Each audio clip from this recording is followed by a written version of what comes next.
Hello friends, आपका SSC golden ज्ञान YouTube channel पे बहुत बहुत स्वागत है। आपको पता है कि हमारे चैनल पे हमने ग्रामर की बहुत अच्छी एक सीरीज़ शुरू कर रखी है, जिसमें हम अपना कंप्लीट ग्रामर कोर्स करने वाले हैं बहुत ही जल्दी।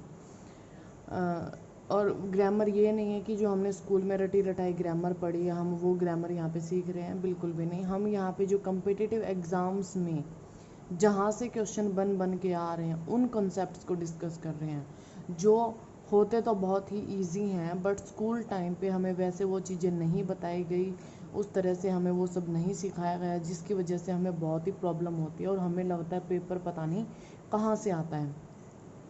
तो उन सब कॉन्सेप्ट को हम अपने इस चैनल पे बहुत अच्छे डिटेल से डिस्कस करेंगे। काफ़ी सारे कॉन्सेप्ट्स हम टेंस से रिलेटेड पढ़ चुके हैं और आज एक टेंस का ही टॉपिक है, पास्ट परफेक्ट टेंस।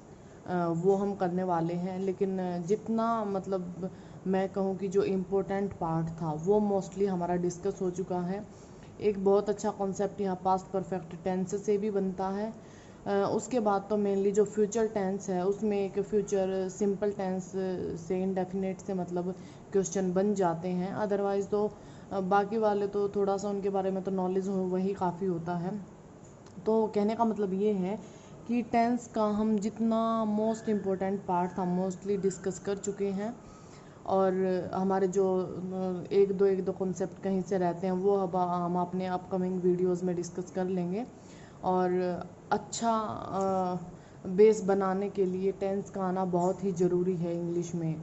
मोस्टली लोगों का रीज़न यही होता है अभी तक इंग्लिश ना आने का, कि उनको टेंस अच्छे से नहीं आते, क्योंकि हर किसी का टेंस को देखने का अपना अपना एक अलग से पॉइंट ऑफ व्यू होता है और अलग अलग टीचर्स ने अलग अलग तरीके से बच्चों को पढ़ा रखा है।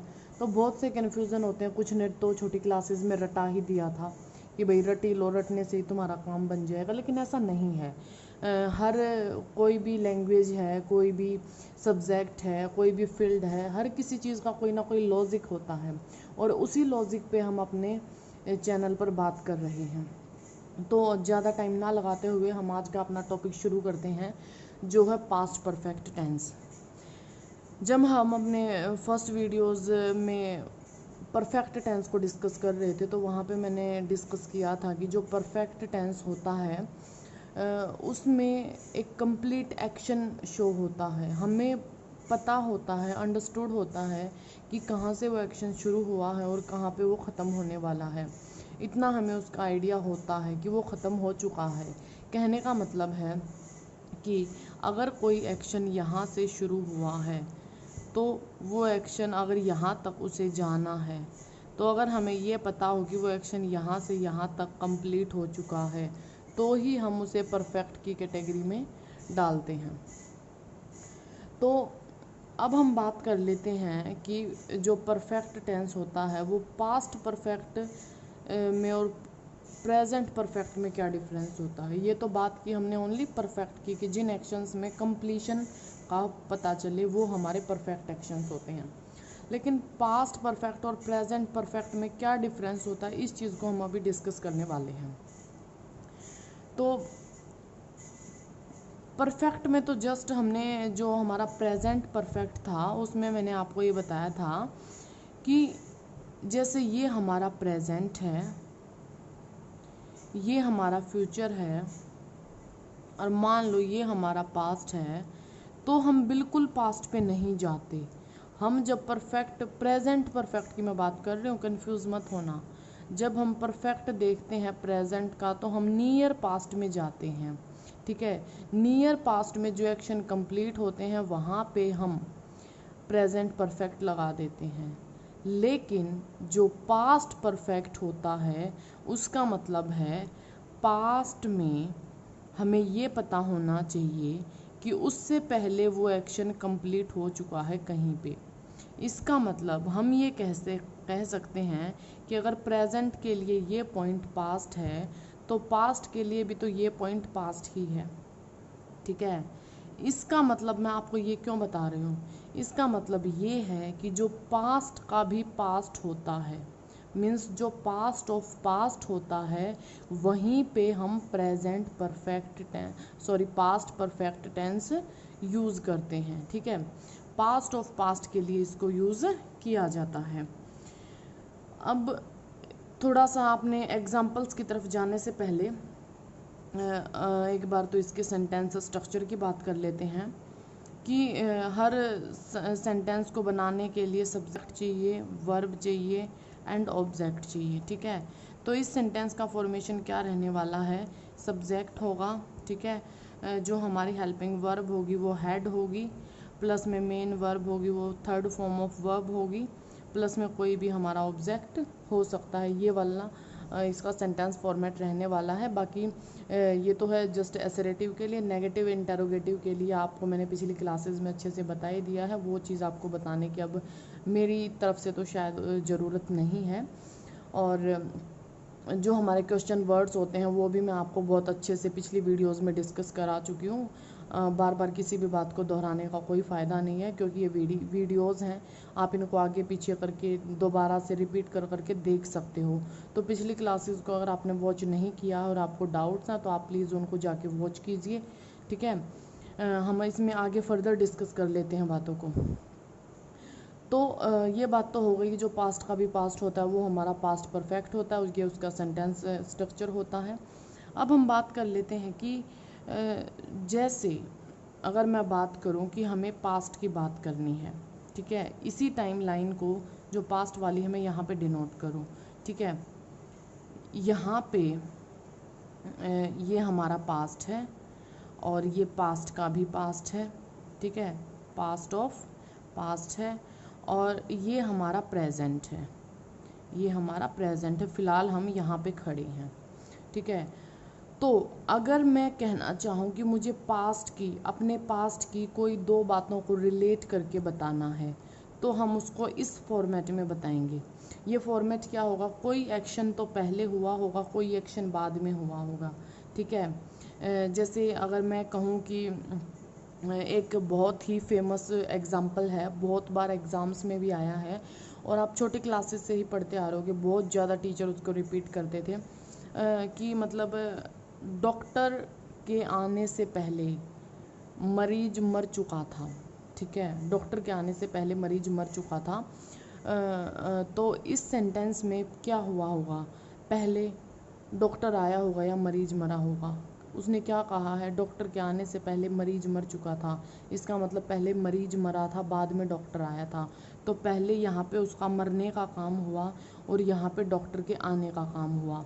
तो जो पहले काम हुआ उसको तो हम पास्ट ऑफ पास्ट में लिखेंगे और जो बाद में काम हुआ उसको हम पास्ट में लिखेंगे। यहाँ पे जिसको बाद वाले को लिखेंगे उसको जस्ट वर्ब की सेकंड फॉर्म से लिखेंगे और जहाँ जिसको पास्ट ऑफ पास्ट से लिखना है उसको हम पास्ट परफेक्ट में लिखेंगे, यानी had plus third form of verb से लिखेंगे। उम्मीद करती हूँ आपको ये बात समझ आई होगी कि जो एक्शन पहले पास्ट में जो एक्शन पहले हुआ वो पास्ट ऑफ पास्ट होता है और जो बाद में हुआ वो जस्ट पास्ट होता है। और आप इन बातों को बस इसी तरह के कॉन्सेप्ट पे अपने माइंड में एक जस्ट एक टाइम लाइन बना के और उस तरह से उन चीज़ों को सोचने की, जनरलाइज करने की कोशिश करो तो ये चीज़ें बहुत ही आसान है, क्योंकि इंग्लिश जस्ट एक लैंग्वेज है, हवा उसको हमने बना रखा है। ऐसी कोई चीज़ है नहीं इंग्लिश में जो मतलब हम समझ नहीं सकते। ठीक है, जस्ट ये जनरलाइज करने की बातें हैं। हिंदी हमें ज़्यादा इजी लगती है क्योंकि उसको हम यूज़ करते हैं, वो हमें जल्दी से रियलाइज़ हो जाती है। तो इसको भी ऐसे ही अपनी जनरल लाइफ से रिलेट करने की कोशिश किया करो। तो इस टाइप से हमारे जो पास्ट परफेक्ट टेंस है उसमें सेंटेंस बनते हैं। अब ये बातें और अच्छे से आप समझ पाओगे एग्जाम्पल्स की हेल्प से, और ज़्यादा इस टेंस में बताने के लिए कुछ नहीं है। ठीक है, इसमें एक कॉन्सेप्ट और बनता है लेकिन बुक्स वाले उस कॉन्सेप्ट को इसके साथ ही दे देते हैं, बट वो कॉन्सेप्ट इसके साथ होता नहीं है। वो मूड होते हैं और वो जो मूड होते हैं वो हमारे प्रेजेंट पास्ट फ्यूचर के, वो हम जल्द ही एक आने वाली वीडियो में डिस्कस करेंगे और वो इसका बिल्कुल भी पार्ट नहीं है। लोग जस्ट उसमें हैड प्लस वर्ब की थर्ड फॉर्म दे के उसको इसके साथ ही रिलेट कर देते हैं, बल्कि ऐसा कुछ नहीं है। पास्ट परफेक्ट का हमारा इतना सा ही यूज़ है, अगर कोई एक दो यूज़ होगा तो मैं आपको अभी बता दूंगी साथ साथ। बाकी अभी हम चलो इसके एग्जांपल्स देख लेते हैं। जैसे ये एग्जांपल मैं आपको अभी बता रही थी कि जो पेशेंट है वो पहले मर गया और डॉक्टर बाद में आया। इसको हम कैसे लिखेंगे, हम इसको लिखेंगे for example the patient dash, यहाँ पे हमारे पास वर्ब है डाई एंड बिफोर द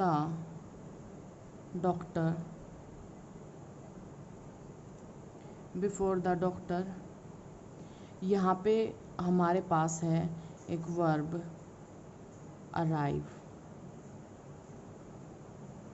ठीक है, ये हमें यहाँ पे फिल करना है। अब आप एक बात देखिए, मैंने आपको बताया द पेशेंट पहले मरा है। ठीक है, यहाँ पे जो ये वर्ड होता है ना, ये वाला वर्ड, यहाँ पे कोई ना कोई हमें वो बोलते हैं कंजंक्शन मिलता है। ठीक है, जो इन दोनों वर्ड्स को जोड़ देता, मतलब दोनों इन सेंटेंसेस को जोड़ देता है। ठीक है, जब हम अपना अच्छे से कंजंक्शंस करेंगे तो वहाँ पे पता चलेगा कि कंजंक्शंस कैसे दो सेंटेंसेस को जोड़ने का काम करता है और किस किस तरह से उनमें वर्ब वगैरह यूज़ होते हैं, वो हम आगे डिटेल में डिस्कस करने वाले हैं। कोई दिक्कत नहीं है उसके बारे में। जस्ट अभी आप इतना समझ लो कि बिफोर वो यहाँ पे कंजंक्शन का काम कर रहा है और उसके अकॉर्डिंग जब हम यहाँ पे पूछेंगे द पेशेंट डाइड, हम पूछेंगे अपनी भाषा में, कब पूछेंगे ना, तो हिंदी में नहीं जाना है, इंग्लिश में हम अपने जब तक अपने सोच को इंग्लिश में कन्वर्ट नहीं करेंगे, इंग्लिश में सोचना शुरू नहीं करेंगे, इंग्लिश हमें इजी लगनी शुरू नहीं होगी। तो हम यहाँ पे रिप्लाई मांगेंगे व्हेन का। ठीक है, the patient die when before the doctor arrive. Before ने हमें ये बता दिया कि जो डॉक्टर है वो बाद में आया है, जो पेशेंट के मरने का काम है वो बिफोर, मतलब वो पहले हो चुका है। ठीक है, तो इस वर्ड से हमें पता चलेगा कौन सा काम बाद में हुआ, कौन सा काम पहले हुआ है।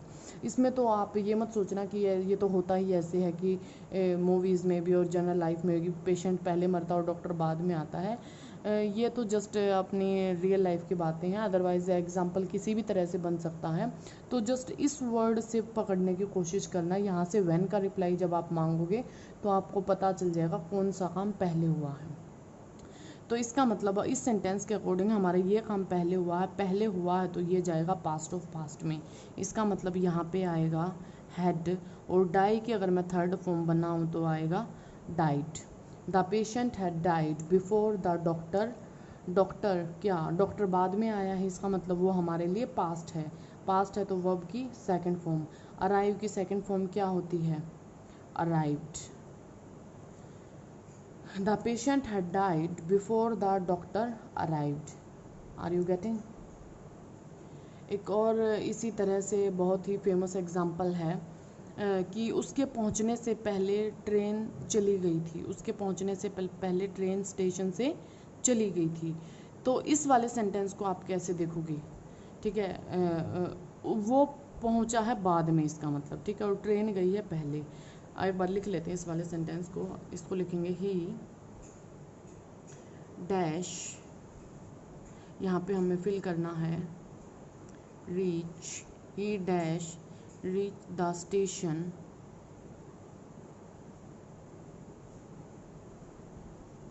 आफ्टर द ट्रेन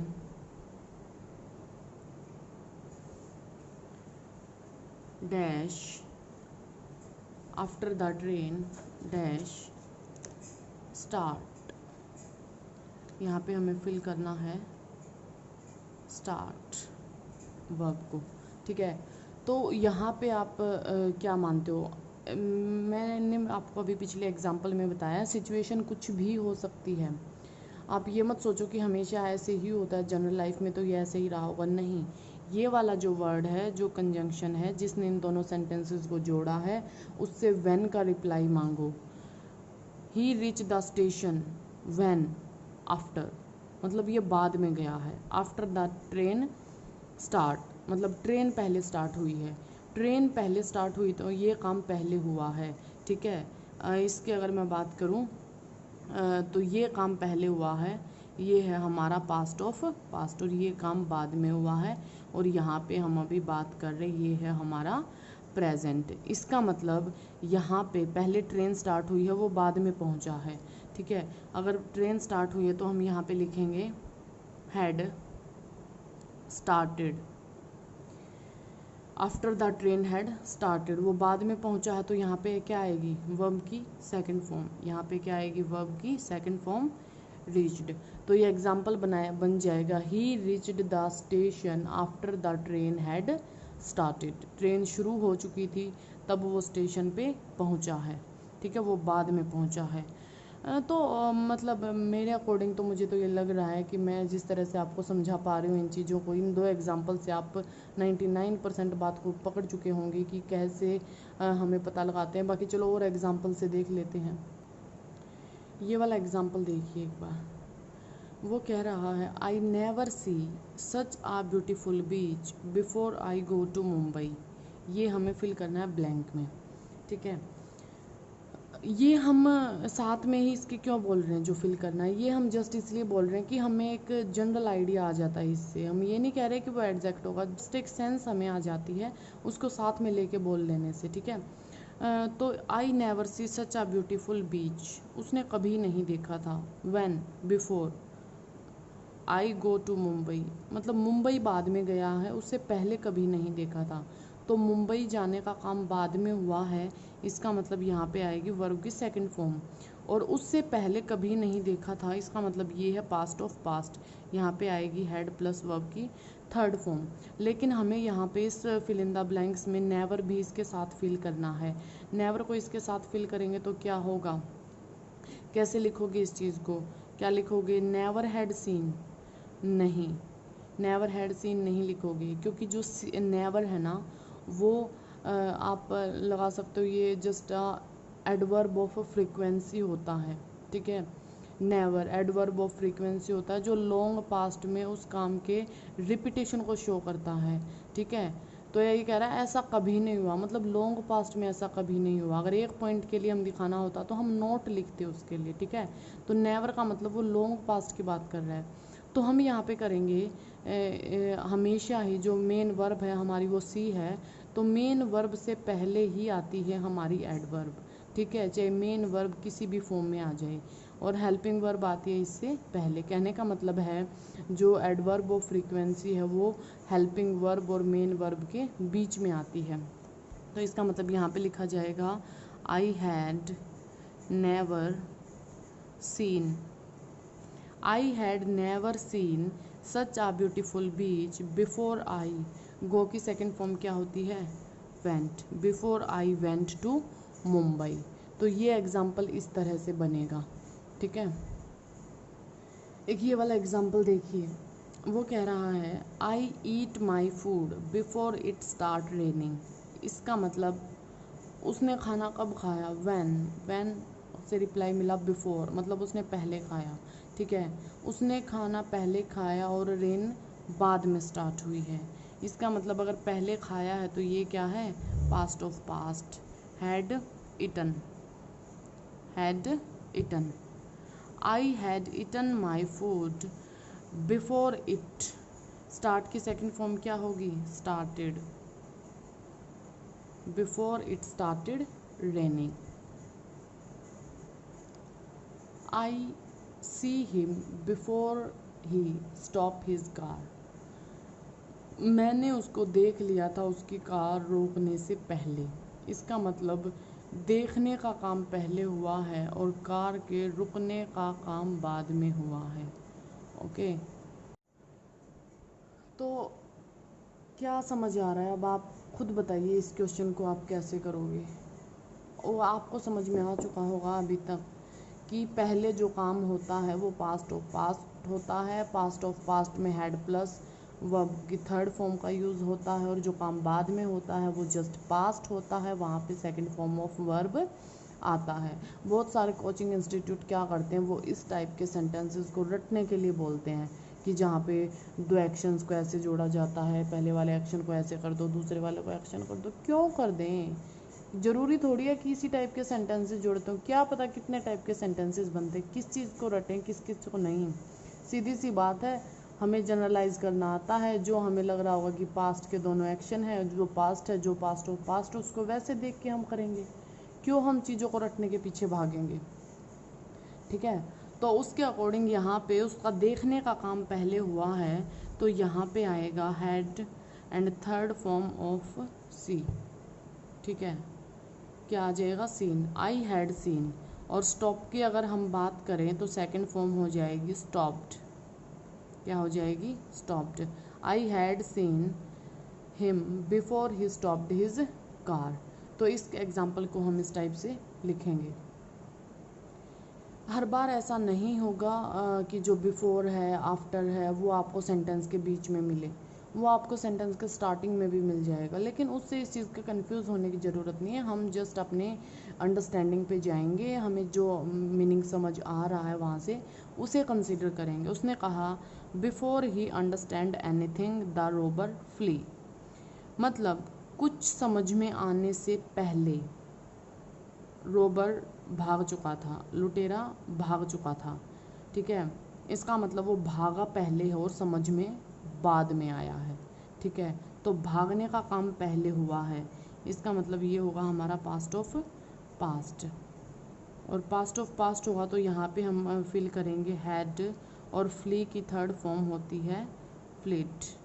और अगर ये काम बाद में हुआ तो यहाँ आएगी वर्ब की सेकंड फॉर्म, ठीक है। और अंडरस्टैंड की सेकंड फॉर्म क्या होती है, अंडरस्टूड, अंडरस्टूड।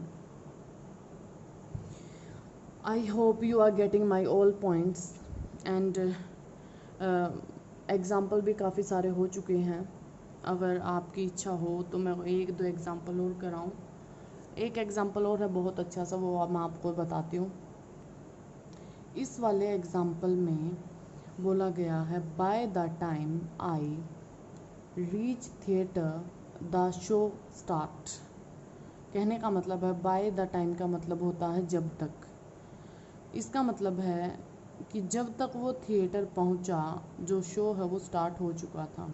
इसका मतलब शो पहले स्टार्ट हुआ और वो बाद में पहुंचा है। द शो हैड स्टार्टेड, यहाँ पे क्या आएगा, सेकंड फॉर्म ऑफ रीच, इसका मतलब reached. By the time I reached theatre the show had started. तो इस तरह से जो ज़रूरी नहीं है हर बार बिफोर और आफ्टर ही होगा, बाय द टाइम भी हो सकता है, व्हेन भी हो सकता है, ठीक है।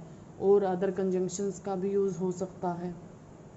एक प्रीवियस ईयर पेपर में आया हुआ क्वेश्चन है, बहुत ही फेमस क्वेश्चन है ये भी। अगर आपने जो एसएससी के प्रीवियस ईयर पेपर्स किए हैं तो ये बहुत ही फेमस एक क्वेश्चन है कि when Anand reach his village he found that the news about him आएगा, सॉरी यहाँ पे the news about him preceded him, ठीक है। कहने का मतलब ये है, यहाँ से देखो ये वैन से शुरू हो रहा है, तो मैं कह रही थी चीज़ों को रटना मत, ठीक है। बस जो पढ़ाने वाले, जो पुराने टाइम पे मान लो जो पढ़ाने वाले थे या जो आज भी पुराने ढंग से पढ़ाते हैं, वो बताते क्या है कि बस बिफोर होगा और आफ्टर होगा और दो सेंटेंस को कनेक्ट कर रहे होंगे तो वहाँ पे हैड प्लस थर्ड फॉर्म लगा देना और वहाँ पे सेकंड फॉर्म लगा देना। ये जस्ट एक बेवकूफ़ी है, ऐसे चीज़ों को रटा नहीं जा सकता, ठीक है। तो जो अब यहाँ पे देखो व्हेन से शुरू हो रहा है, ऊपर बाय द टाइम से शुरू हो रहा था, तो कितना रटोगे, नहीं रट सकते भाई चीज़ों को इतना। तो इसका मतलब है वो कह रहा है when Anand reach the village, ठीक है। व्हेन हमने कहा था कि व्हेन का रिप्लाई चाहिए तो ऑब्वियसली व्हेन भी वहाँ पे हो सकता है। तो जब आनंद अपने गांव पहुंचा, ही फाउंड दैट उसने पाया, the news about him preceded him. Preceded का मतलब होता है टू कम बिफोर, मतलब उससे पहले आना, कि जो उसके बारे में जो न्यूज़ है, उसके आने की जो न्यूज़ है वो उससे पहले वहाँ पर पहुँच चुकी थी। इसका मतलब न्यूज़ पहले पहुँची है और आनंद बाद में पहुँचा है। अगर न्यूज़ पहले पहुँची है तो आएगा यहाँ पे had preceded, had preceded, DED, had preceded. और अगर आनंद बाद में पहुँचा है तो आएगा यहाँ पे क्या, रीच्ड, क्या आएगा, reached. When Anand reached his village, he found that the news about him had preceded him. ऐसे ये क्वेश्चन बिल्कुल ही सही होगा। तो कहने का मतलब है कहीं भी स्टक मत हो जाओ, ठीक है, चीज़ों पे चिपको मत। चीज़ें सीखना बहुत ही आसान है, बशर्ते उनको बस कॉन्सेप्ट से अपने माइंड में जनरलाइज करके चीज़ों को समझोगे तो बहुत ही आसान है पढ़ना, इतना कोई मुश्किल काम है नहीं। मेरे को तो लगता है दुनिया में पढ़ना ही सबसे ईजी एक काम है। अब इससे रिगार्डिंग मैं आपको एक कॉन्सेप्ट और बताना चाहूँगी। ये वाले कुछ ऐसे वर्ड हैं जो मैंने आपको प्रेजेंट परफेक्ट में भी बताए थे, और ऐसा नहीं है कि ये जस्ट प्रेजेंट परफेक्ट में ही यूज़ होंगे, क्योंकि मैंने वहाँ पे आपको ये बताया था कि जो ये वर्ड हैं, ये वाले वर्ड जब किसी भी सेंटेंस में आते हैं तो ये वहाँ पे कंप्लीशन को शो करते हैं, कंप्लीशन ऑफ द एक्शन को शो करते हैं। और अगर कंप्लीशन ऑफ द एक्शन होता है तो हमेशा ही परफेक्ट टेंस यूज़ होता है। कंडीशन ये बाद में आती है कि वो प्रेजेंट का परफेक्ट होगा या पास्ट का परफेक्ट होगा। ये कंडीशन क्यों आएगी? जब हमें पता चलेगा कि हमें किस टाइम के रिस्पेक्ट में ये बात बतानी है, तो हमें पता चलेगा पास्ट या प्रेजेंट के बारे में। कहने का मतलब ये है, अगर हमें रिक्वायरमेंट है पास्ट में किसी काम के कंप्लीशन को बताने की, तो ये वर्ड वहाँ भी हो सकते हैं उन सेंटेंसेस में। ऐसा मत रटना कि ये प्रेजेंट परफेक्ट में ही होंगे, ये पास्ट परफेक्ट में भी होंगे, क्योंकि मुझे पता है कि बच्चों के साथ क्या होता है, उनको जो बात जिस टेंस में बता दी जाती है वो उस बात को उसी टेंस तक सीमित रखते हैं।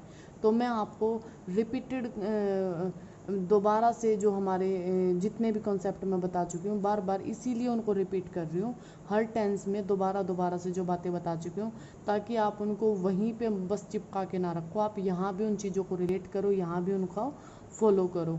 तो इस पे किस किस तरह से हमारे पास्ट परफेक्ट में एग्जाम्पल बनेंगे, एक बार आप उनको देखो। ये कुछ एग्जाम्पल्स हैं, और इन एग्जाम्पल्स की हेल्प से मैं आपको समझाने की कोशिश करूँगी कि किस तरह से ये वाले जो वर्ड हैं इन सेंटेंसेस में यूज हो रहे हैं, और कैसे इन सेंटेंसेस में हम अपना पास्ट परफेक्ट टेंस यूज़ कर पाए हैं। जैसे उसने कहा I had already taken breakfast. इसका मतलब अगर मैं टाइम लाइन की बात करूँ तो क्योंकि मैं हर काम को ना, इंग्लिश में जितने भी सेंटेंस होते हैं, मैं विश्वास करती हूँ उसको टाइम लाइन के अकॉर्डिंग ही देखो, और वहाँ पे अपने कॉन्सेप्ट के अकॉर्डिंग चीज़ों को यूज़ करो, बजाय कि खुद अपने आप को उस चीज़ के मतलब खुद भी कुछ भी सोचने की। ठीक है, ये बात हो सकता है वो पास्ट में भी बोल देता, और ये तो अब वो पास्ट ऑफ पास्ट में बोल रहा है, बोलने को ये सेंटेंस वो प्रेजेंट परफेक्ट में बोल देता। लेकिन जो सिचुएशन बनी है उसको देखो ना। सिचुएशन क्या बनी है कि मान लो यहाँ पे हम अभी खड़े हैं प्रेजेंट में, ठीक है, यहाँ है उसका पास्ट, और ये है उसका पास्ट ऑफ पास्ट, ठीक है। तो उसने कहा कि वह ऑलरेडी खाना खा चुका था, ठीक है। अगर वो यहाँ पे कहता तो वो यहाँ इस बात को कहता पास्ट में, वो इसको कहता कि आई ऑलरेडी टुक ब्रेकफास्ट, ठीक है, कि वो पहले ही खाना खा चुका है।